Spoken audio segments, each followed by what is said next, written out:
Hey friends, if you wish to remove Chromium Malware from Windows, then please watch this video. I will guide you through the resolutions. Now, obviously the resolution is to run the Windows security scan, but first of all, close all browsers on your system and run the disk cleanup. Why?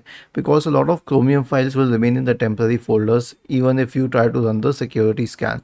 So search for disk cleanup in the Windows search bar and open disk cleanup.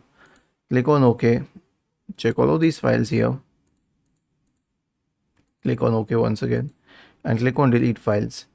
The last solution is to run the Windows security scan. So search for Windows security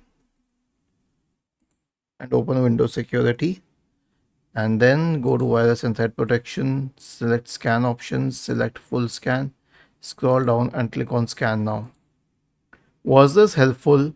If yes, then please subscribe to the channel, and if not, then let us know in the comment section of this video on how we could help you further.